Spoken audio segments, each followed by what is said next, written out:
amma lubbuun koo jirtutti aarsaan barbaachisu kaffalee fi paartiin keessatti qabsaa'u paartii kanadha. Sababni isaa paartii sirrii waan ta'eef, paartii saba keenya Oromiyaa Itoophiyaa sadarkaa olaanaatti ceessu waan ta'eef itti boonna jechaadha. Ittiin qaanofna. Paartii yaadama olaanaa qabate waan ta'eef yaadan warri injifachuu dadhaban jalqaba ganama gaafa bu'uureffamurraa kaasanii bu'uura isaarratti duula hamaa irratti gaggeessan. Maqaballeessii ammana hin jedhamne irratti gaggeessan. Maqaballeessiin ammana hin jedhamne paartii badhaadhinaa irratti gaggeeffameera. Maal jedhanii sirni federaalaa diiguudhaaf dhufee jedhan.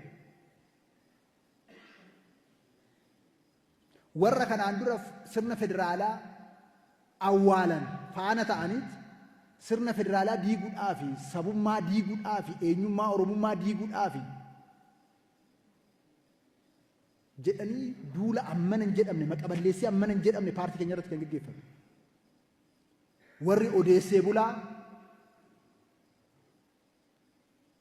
saayinsiidhaan xiinxalaan siyaasni beekumsaan akka kan gaggeeffamu hin taane siyaasa shiraa, siyaasa sobaa, siyaasa fakkeessanii buluu, siyaasa ummata burjaajessuu kanaan warri biddeen isaanii godhatan maqaballeessii ammana hin jedhamne paartii keenya irratti kan gaggeessan. Iyyaadattu hundumti keessan waggaa 5 irraa. Paartiin keenya dhugaa waan qabateef sana keessa dhaabbatee injifatee ba'e.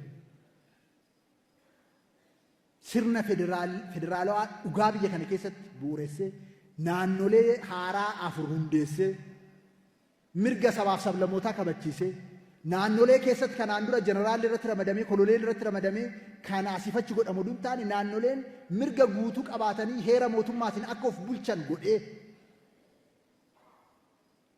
eenyummaan oromummaa kan itti qaaneffamu hin taane kan itti kabajamu akka ta'u irreessi waggaa 150 awwaalame Finfinneetti deebi'ee hora irreechatti akka irreeffannu gochuudhaan muummee ministeerri keenya paartiin keenya kana raawwachuudhaan paartii sabdaneessa ta'uusaa gochaan agarsiise paartiin badhaadhinaa. Maqaballeessiin irratti godhamaa ture sun soba ta'uusaa, sobdoonni sun sobduu ta'uusaanii gochaan agarsiise paartiin badhaadhinaa. Akka paartiin kun duubatti hin deebine waan baraniif maqaballeessiidhaan itti gadi ba'an. Nama meeqa dogoggorsan? Nama meeqa karaarraa maksan jarri kun?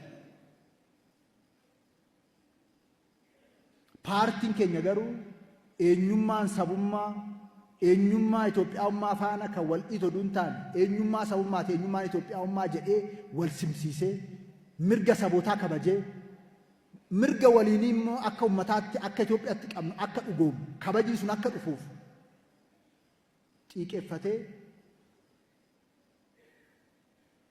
faallaa humnoota badii kanaa dhaabbatee yaada isaa kana ummataaf dhiyeessee kanaan hoogganamee jijjiirama qabatamaa paartii fidedha paartiin keenya.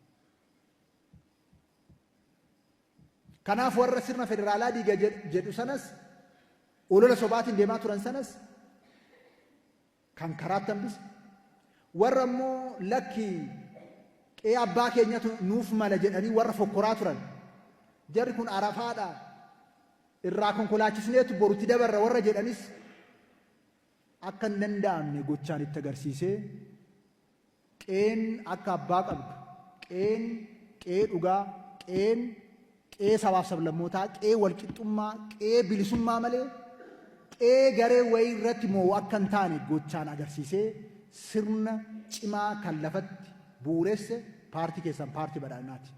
Baga abbaa paartii kanaa taatanis ni jechuudha.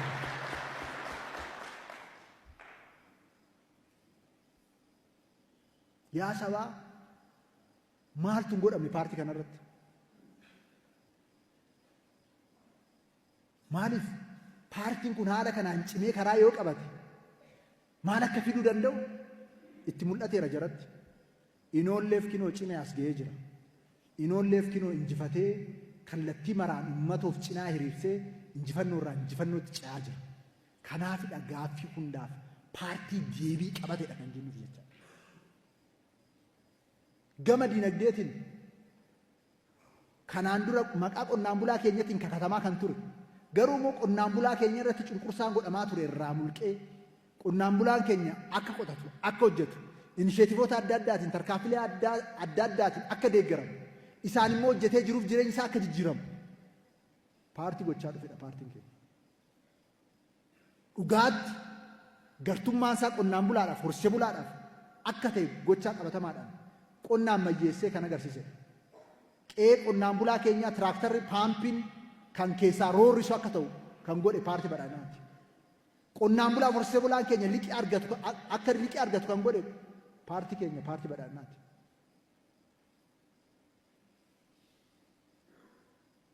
Gama turizimiitiin, gama indastiriitiin, gama hundaanuu jijjiiramni olaanaan akka dhufu kan godhe paartii keenya. Maalirraa ka'e? Yaadama isaarraa ka'e. Yaadama sana sa'u cichoomee hooggansa cimaadhaan gadi taa'ee jijjiirama olaanaa fiduudha. Kanaan waan